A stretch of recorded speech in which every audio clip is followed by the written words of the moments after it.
So let's talk the future on universal basic income and what this could mean for us. Now, there are so many alternatives that I can go towards: cryptocurrency, different forms of like low amounts for certain people, maybe having more children, you get more income, etc. But let's go into the possibilities with this and what it actually means. Now, there are huge problems surrounding this, and the biggest ones would be the global GDP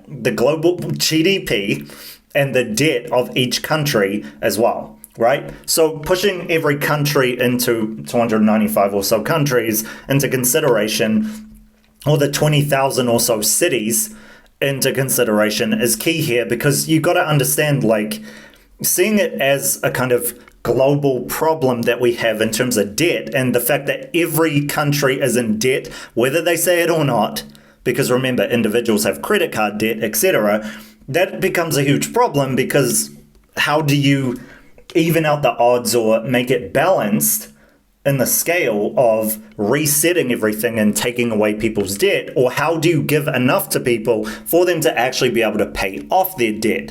You think about someone who's on like a work benefit or like unemployment benefit, etc., or even struggling as an entrepreneur, etc., in a place like Thailand, and then you kind of see the way that the world is and the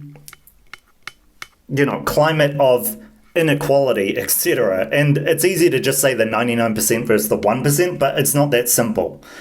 And the debt makes it even worse. Now, another thing is to do with like person-to-person debt as well, and the struggle that comes with that. Like if you're loaning from a loan shark, for example, there's the payment of debt in that way as well. And if you've got a robot, then it makes things even worse, because again, robots being 2 per household, etc., so 16 billion robots at least in the world, it kind of makes you inadequate in terms of work, paying off, etc. So really what you have is your assets, which become meaningless, because remember, automation is at an all-time high, so that makes everything kind of worthless,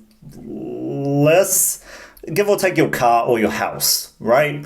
So maybe, but in terms of like resources, etc., yeah, it's kind of meaningless, especially with the things that are going forward in automation, 3D printing, etc. It makes it meaningless, right? Especially cars, etc. in the future.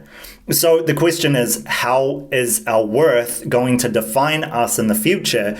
And what can we look forward to? Now, I talked about the intrinsic value that we have as human beings, but I want to really focus on the external, because it's the obvious. If people are taking over jobs, etc., our skill set won't be defined intelligently or physically. It's going to be defined creatively, and really that doesn't even have that much worth. And I hate to say this, but it's true, because again, like, a robot's painting sold for like over $1 million. You guys saw I talked about that on the channel. Just things like that, where robots, AI, 3D printing, even DNA engineering, etc., genetic engineering, and automation is like taking over everything about us that makes us kind of unique. And that's a damaging thing. So literally what we would need is something that is quite bad, and you can click off it if you don't want to know. Seriously, this is going to get negative. But that is like a global crisis, and that is way worse than COVID. So what I mean by this is like World War III. And I know you guys don't want to talk about this, and I don't like talking about this stuff on the channel because it's really negative. The implications are really bad. But if you had World War III, it means a global reset in terms of like finances, etc. And it kind of forces a reset on everyone to kind of go back to zero. And then you can start looking at different currencies or different UBIs, etc., to do with maybe digital currency going forward.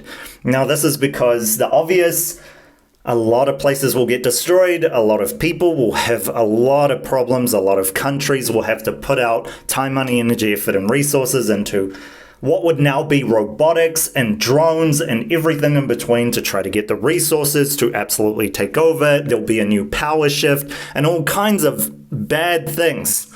that could happen to the world that we live in now, and it is very destructive. So that was the warning. Hopefully I gave you the warning. This sucks, right? Thinking about the world the way it is, obviously to a lot of us it's not as great as we'd like to think. And by the way, I have my eyes down because I don't like to look at this, right? Because what are the implications here? Slavery, right? People without education, people suffering and dying for what could be meaningless and no reason. You guys have seen this kind of stuff. People get imprisoned for lifetimes, etc. in the country. People hold them. I could go into so many different bad implications when it comes to this. It's not going to be as simple as like some Star Wars thing, but drones are fighting each other, so they're not manned with pilots. It's just remote control and country versus country. Let's just see.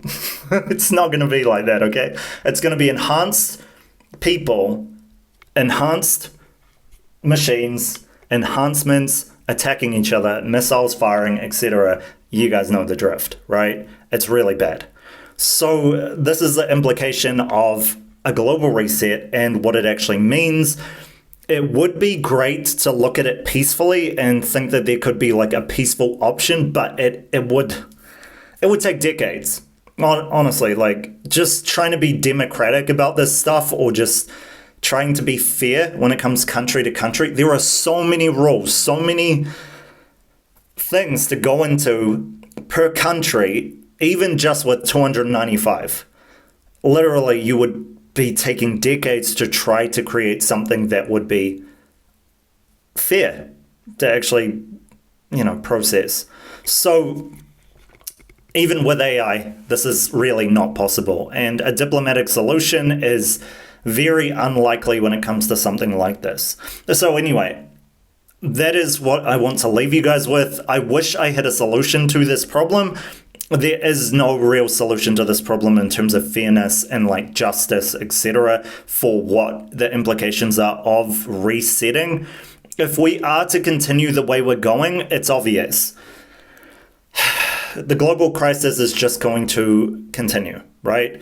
You guys can look at, global warming is not real, etc. Sustainable solutions are real, etc. But whether climate change is going to affect this as well is another problem that I can cover for another video. But again, just looking at the socio-political and financial sectors, the 1% are going to continue growing up and the 99% are going to continue getting pushed down, and inflation is going to absolutely destroy everything because, again, inflation, it just keeps multiplying on itself until the point where you're paying $20 for milk.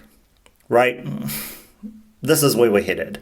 And that's why we need a solution. Again, come in cryptocurrency for this kind of solution, etc. But you need something that's stabilized, secure enough to especially deal with the new type of cybersecurity problems.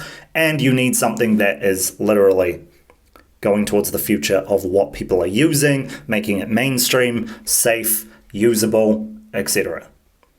So, that's a lot to take in, but this is the way the world is going. And again, I am going to update you guys on this for any possible solutions to this problem, besides destroying the world that we live in now to reset it. Let me know what you guys think in the comment section. Catch you guys for the next one soon.